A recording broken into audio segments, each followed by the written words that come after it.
Bharat Ratna doctor Bhimrao Ambedkar ಅವರಿಗೆ ಕೋಟಿ ಕೋಟಿ ನಮನ. ಇವರ ಜೀವನವನ್ನು ಆಧರಿಸಿ ಈ ಧಾರಾವಾಹಿಯನ್ನು ನಿರ್ಮಿಸಲಾಗಿದೆ. ರಾಷ್ಟ್ರಕ್ಕೆ, ರಾಷ್ಟ್ರದ ಜನರಿಗೆ ಅಂಬೇಡ್ಕರರ ಕೊಡುಗೆ ಅಪಾರ. ಹಲವಾರು ಅಧಿಕೃತ ಪುಸ್ತಕಗಳನ್ನು ಆಧರಿಸಿ ಈ ಕಥೆಯನ್ನು ತಮ್ಮ ಮುಂದೆ ಇಡಲಾಗಿದೆ. ಈ ಧಾರಾವಾಹಿಯನ್ನು ವಾಹಿನಿಯು ನಿಷ್ಠೆಯಿಂದ ನಿರ್ಮಿಸಿದ್ದು, ಬಾಬಾ ಸಾಹೇಬರ ಜೀವನ ಮತ್ತು ಸವಿಸಿದ ಹಾದಿ ಪ್ರತಿಯೊಬ್ಬರಿಗೂ ಸ್ಫೂರ್ತಿ ನೀಡುತ್ತದೆ ಎಂಬುದನ್ನು ವಾಹಿನಿಯು ಬಲವಾಗಿ ನಂಬಿದೆ. ಮಾವ, ತುಂಬಾನೇ ತಡ ಆಗ್ತಿದೆ. ನಾನು ಹೋಗಿ ನೋಡ್ಕೊಂಡ್ ಬರ್ತೀನಿ. ನಿಂತ್ಕೋ. ಯಾರು ಎಲ್ಲೂ ಹೋಗೋ ಹಾಗಿಲ್ಲ. ಮಹಾರಾಜರು ಈಗ ತಾನೇ ಏನ್ ಹೇಳಿದ್ರು?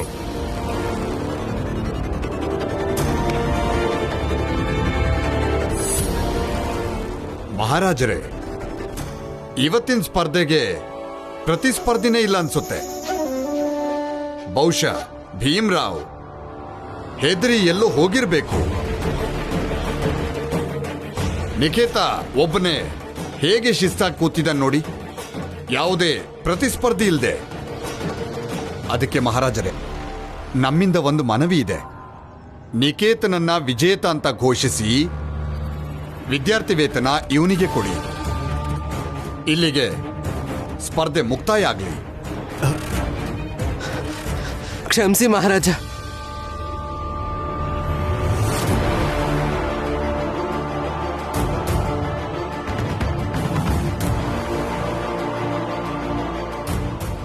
ದಯವಿಟ್ಟು ಕ್ಷಮಿಸಿ ಮಹಾರಾಜ, ಬರೋ ತಡ ಆಯ್ತು. ಭೀಮಾ, ಅಲ್ಲೊಂದು ಗ್ರಂಥ ಇದೆ. ಅದರಲ್ಲಿ ನಿಯಮಗಳನ್ನ ಬರೆಯಲಾಗಿದೆ. ಆ ನಿಯಮಗಳನ್ನ ಸರಿಯಾಗಿ ಓದಿ ನೀನು ಬರೀಬೇಕು. ಈಗ ಎಷ್ಟು ಸಮಯ ಉಳಿದಿದೆಯೋ ಅಷ್ಟು ಸಮಯದಲ್ಲೇ ಬರೀಬೇಕು. ಯಾರು ಹೆಚ್ಚಿನ ನಿಯಮಗಳನ್ನ ಬರೀತಾರೋ ಅವರನ್ನ ಈ ಸ್ಪರ್ಧೆಯ ವಿಜೇತರು ಅಂತ ಘೋಷಣೆ ಮಾಡಲಾಗುತ್ತೆ. ಅಪ್ಪಣೆ.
ನಿಲ್ಸಿ.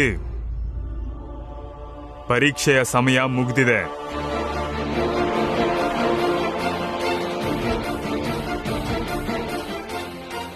ನಿಕೇತ, ನೀನ್ ಎಷ್ಟು ನಿಯಮಗಳನ್ನು ಬರೆದಿದ್ಯಾ ಹೇಳು. ಮಹಾರಾಜ 22.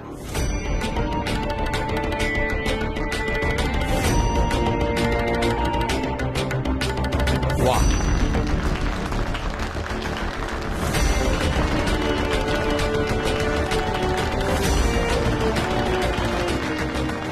ಭೀಮರಾವ್, ನೀನು ಹೇಳು.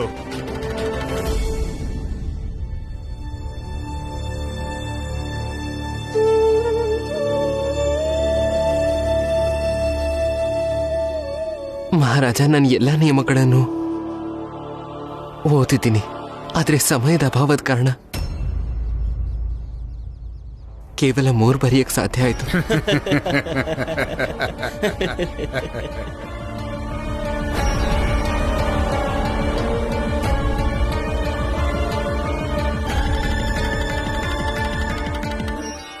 ಆದ್ರೆ ಯಾಕೆ ತಡವಾಗಿ ಬಂದ್ರಿ? ಏ ರಾಮ, ಆಮೇಲೆ ನಿನ್ ಗಂಡನ್ನ ಪ್ರಶ್ನೆ ಮಾಡ್ಕೋ. ನಾವಿಲ್ಲಿಗೆ ಬಂದಿರೋದು ವಿದ್ಯಾರ್ಥಿ ವೇತನ ಯಾರ್ಗ್ ಸಿಗುತ್ತೆ ಅಂತ ತಿಳ್ಕೊಳಕ್ಕೆ. ಅದನ್ನ ಮಹಾರಾಜರು ಈಗ ನಮ್ಮ ಮುಂದೆ ಘೋಷಣೆ ಮಾಡ್ತಾರೆ. ಮಹಾರಾಜರೇ, ತಾವು ನಿಕೇತನನ್ನ ವಿಜೇತ ಅಂತ ಘೋಷಣೆ ಮಾಡಬಹುದು. ಅಲ್ಲಿಗೆ ಈ ಸ್ಪರ್ಧೆ ಮುಕ್ತಾಯಗೊಳ್ಳುತ್ತೆ. ನೋಡು ಭೀಮಾ, ಮಹಾರಾಜರಿಗೆ ಹೇಳ್ಬಿಡ ನೀನ್ ಬರೋದಕ್ಕೆ ಯಾಕೆ ತಡ ಆಯ್ತು ಅಂತ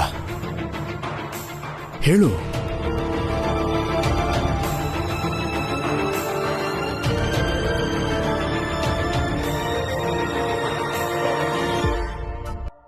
ಮನೆಗೆ ನಡೀರಿಯಪ್ಪ.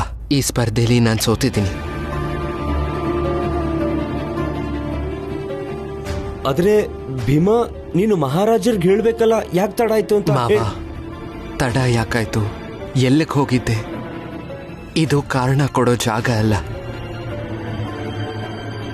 ನಾನು ಸ್ಪರ್ಧೆಯಲ್ಲಿ ಸೋತಿದ್ದೀನಿ.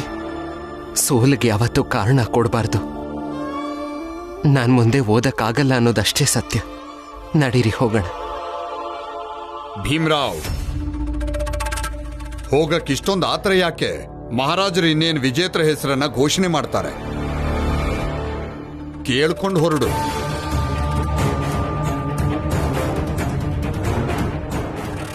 ಮಹಾರಾಜರೇ, ಪ್ರಾರ್ಥನೆ ಮಾಡ್ತಾ ಇದ್ದೀನಿ, ವಿಜೇತರ ಹೆಸರನ್ನ ಘೋಷಣೆ ಮಾಡಬೇಕು ಅಂತ. ಅವಶ್ಯವಾಗಿ. ಈ ಸ್ಪರ್ಧೆಯಲ್ಲಿ ಗೆದ್ದಿರೋದು ಯಾರು ಅಂದ್ರೆ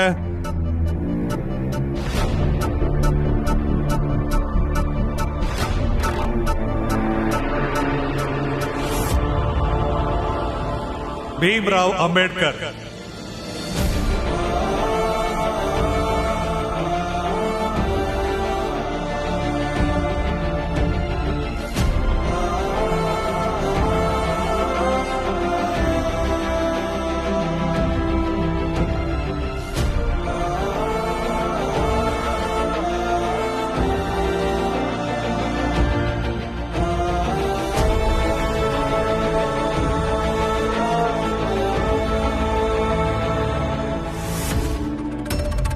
ಆದ್ರೆ ಮಹಾರಾಜರೇ, ವಿಜೇತ ಆಗಿರೋದು ನಿಕೇತ ಅಲ್ವಾ?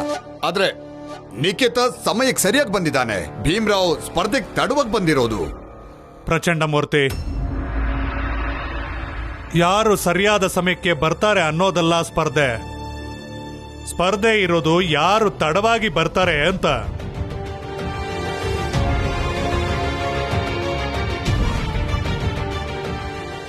ಇದರ ತಾತ್ಪರ್ಯ ಮಹಾರಾಜ? ನಿಕೇತ, ನೆನಪಿಸ್ಕೋ, ನೀನಿಲ್ಲಿಗೆ ಬರುವಾಗ ನಿನಗೆ ಗಾಯ ಆಗಿರೋ ವ್ಯಕ್ತಿ ಎದುರುಗೊಳ್ಳಿಲ್ವಾ?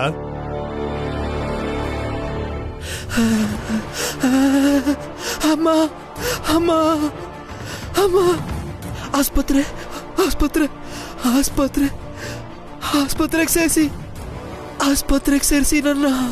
ನಾನು ಇವ್ರನ್ನ ಆಸ್ಪತ್ರೆಗೆ ಕರ್ಕೊಂಡು ಹೋದ್ರೆ ಸ್ಪರ್ಧೆಗೆ ತಡವಾಗಿ ಹೋಗ್ಬೇಕಾಗತ್ತೆ. ದಯವಿಟ್ಟು ದಯವಿಟ್ಟು ಆಸ್ಪತ್ರೆಗೆ ಸೇರಿಸಿ. ನೀನು ಆ ಗಾಯ ಆಗಿರೋ ವ್ಯಕ್ತಿನ ರಸ್ತೆಲಿ ಹಾಗೆ ಬಿಟ್ಟು ಬಂದ್ಬಿಟ್ಟೆ. ಇದೇ ತರ ಭೀಮ್ರಾವ್ಗೂ ಗಾಯ ಆಗಿರೋ ವ್ಯಕ್ತಿ ಸಿಗ್ದ.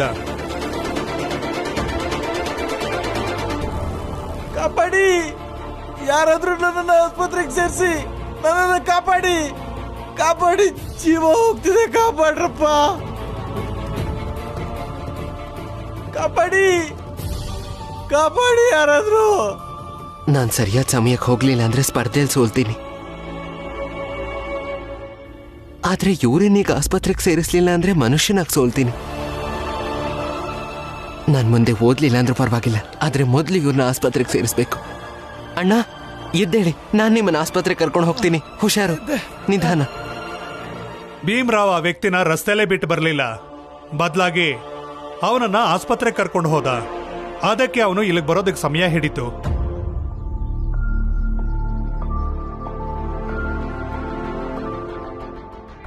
ನಿಮಗೆ ಬೇರೆ ಬೇರೆ ವ್ಯಕ್ತಿಗಳು ದಾರಿಯಲ್ಲಿ ಸಿಕ್ಕಿದ್ರಲ್ಲ, ಗಾಯ ಆಗಿದ್ದವರು, ಅವರು ನಮ್ಮ ಸೇವಕರು.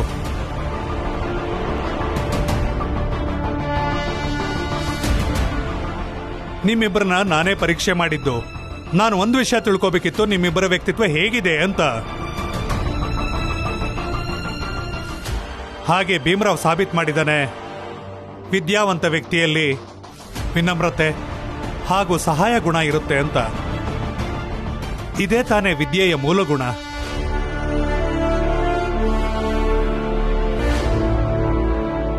ಕ್ಷಮಿಸಿ ಮಹಾರಾಜ, ನನ್ನಿಂದ ತಪ್ಪಾಯ್ತು ಮಹಾರಾಜ. ನಂಗೂ ಬಡವರು ಅಂದ್ರೆ ಅನುಕಂಪ ಇದೆ. ನಾನು ಸಂವೇದನಾಶೀಲ ವ್ಯಕ್ತಿ ಮಹಾರಾಜ. ನೀನು ಸಂವೇದನಾಶೀಲ ವ್ಯಕ್ತಿ ಆಗಿದ್ರೆ ಆ ಗಾಯ ಆಗಿರೋ ವ್ಯಕ್ತಿನ ರಸ್ತೆಯಲ್ಲಿ ಬಿಟ್ಟು ಬರ್ತಿರ್ಲಿಲ್ಲ.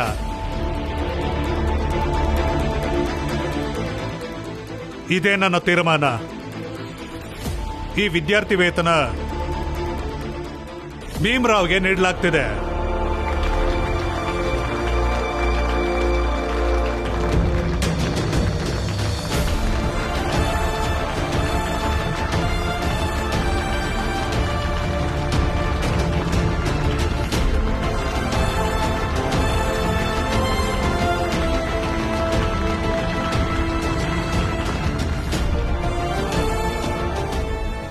ಮಂತ್ರಿಗಳೇ, ಅಪ್ಪಣೆ ಮಹಾರಾಜ. ಅನುಬಂಧ ತಗೊಂಡ್ ಬನ್ನಿ.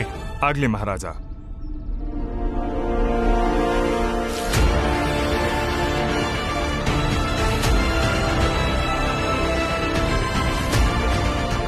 ಮಹಾರಾಜ,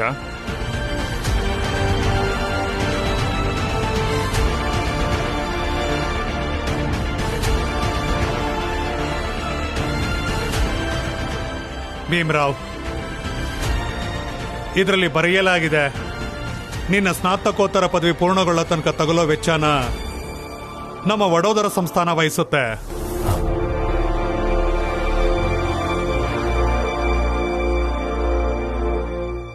ಇದರಲ್ಲಿ ಒಂದು ಷರತ್ತಿದೆ. ನಿನ್ನ ಓದು ಪೂರ್ಣಗೊಂಡ ನಂತರ ನೀನು ವಡೋದರಾಗ್ ಬಂದು ವಡೋದರ ಸಂಸ್ಥಾನಕ್ಕೆ ಸೇವೆ ಸಲ್ಲಿಸಬೇಕು.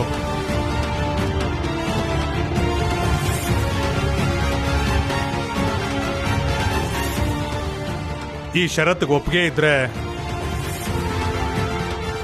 ಹಸ್ತಾಕ್ಷರ ಮಾಡು. ಕ್ಷಮೆ ಇರಲಿ ಮಹಾರಾಜರೇ, ಇಂಥ ಷರತ್ತು ಹಾಕ್ಬೇಡಿ. ನಾನು ಬಹಳ ದುರಾದೃಷ್ಟವಂತ.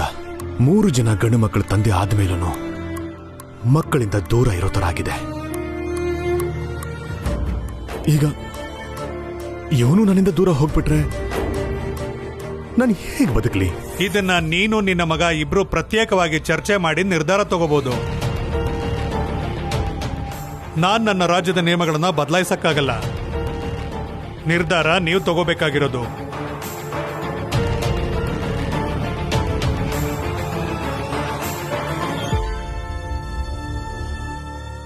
ಮಹಾರಾಜರೇ, ನಾವು ನಿಮ್ಮಲ್ಲಿ ಮತ್ತೊಮ್ಮೆ ಪ್ರಾರ್ಥನೆ ಮಾಡ್ಕೋತೀವಿ. ವಿದ್ಯಾರ್ಥಿ ವೇತನ ನಿಕೇತನೆ ದಯಪಾಲಿಸಿ. ಈ ಭೀಮ್ರಾವ್ನ ಕುಟುಂಬನೇ ನಾಟಕದ ಕುಟುಂಬ ಮಹಾರಾಜರೇ. ನೀವೇ ನೋಡ್ತಿದ್ದೀರಲ್ಲ ಮಹಾರಾಜರೇ, ನೀವು ದಯಪಾಲಿಸ್ತಿರೋ ಸಹಾಯಕ್ಕೆ ಸಣ್ಣ ಗೌರವ ಕೂಡ ಕೊಡ್ತಿಲ್ಲ.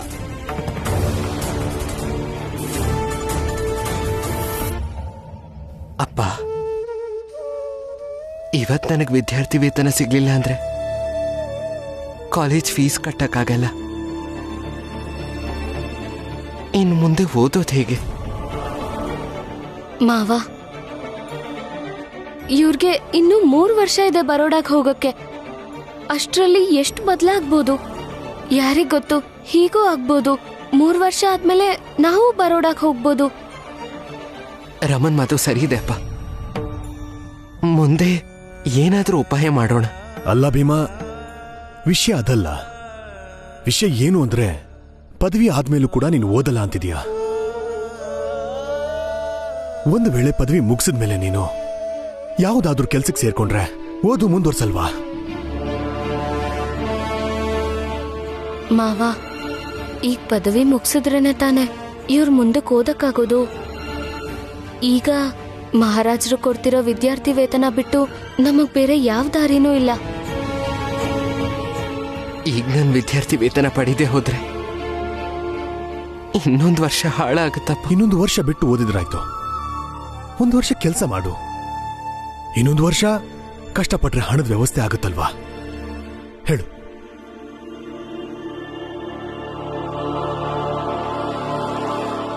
ಬೇಗ ಹೇಳು ಭೀಮ್ರಾವ್, ಏನ್ ನಿರ್ಧಾರ ಮಾಡಿದ್ರಿ? ಹೆಚ್ಚು ಸಮಯ ಇಲ್ಲ, ಮಹಾಪ್ರಭುಗಳು ಕಾಯ್ತಿದ್ದಾರೆ.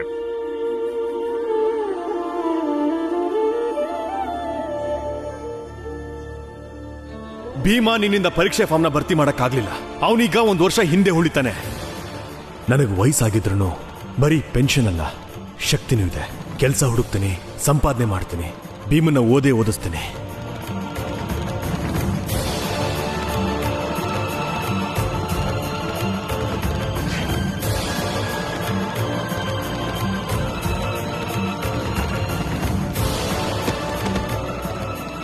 ನಾವೆಲ್ಲರೂ ಎಷ್ಟೋ ವರ್ಷಗಳಿಂದ ಕತ್ಲಲ್ಲೇ ಬದುಕ್ತಾ ಬಂದಿದ್ದೀವಿ. ಆದರೆ ಮುಂದೇನು ಈ ರೀತಿ ನೀವು ಬದುಕಲೇಬಾರ್ದು. ಈ ಕುಟುಂಬದ ಜವಾಬ್ದಾರಿನ ನೀವು ತಗೊಳ್ಳೇಬೇಕಾಗತ್ತೆ. ಅಪ್ಪ, ನಮ್ಮ ಕುಟುಂಬ ಮತ್ತೆ ನಮ್ಮ ಸಮಾಜದ ಒಳಿತಿಗಾಗಿ ನಾನು ಈ ವಿದ್ಯಾರ್ಥಿ ವೇತನನ ಸ್ವೀಕರಿಸಲೇಬೇಕು.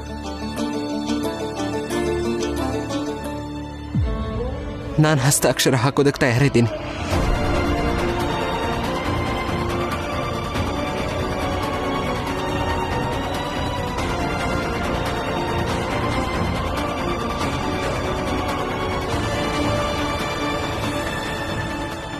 ಅನುಬಂಧದಲ್ಲಿ ಹಸ್ತಾಕ್ಷರ ಮಾಡು.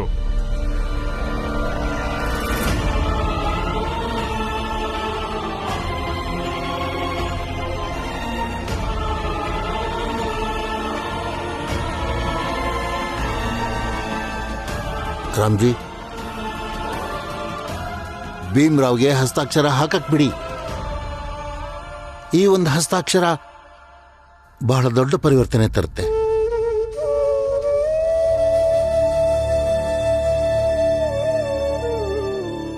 ಅಡ್ಡಿ ಮಾಡಬೇಡಿ ಅಪ್ಪ. ಬಹಳ ಕಷ್ಟದಲ್ಲಿ ಅವಕಾಶ ಕೈ ಹಿಡಿದಿದೆ. ಇದನ್ ಬಿಟ್ರೆ ನಮ್ಮ ಹತ್ರ ಬೇರೆ ದಾರಿ ಇಲ್ಲ ಅಪ್ಪ.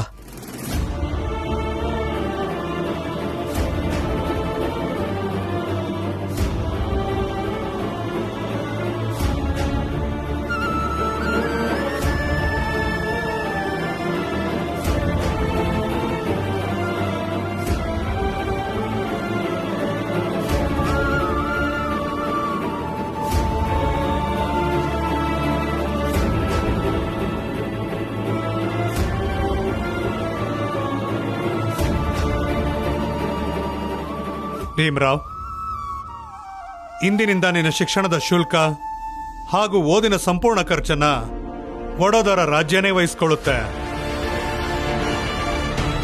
ಧನ್ಯವಾದ ಮಹಾರಾಜ.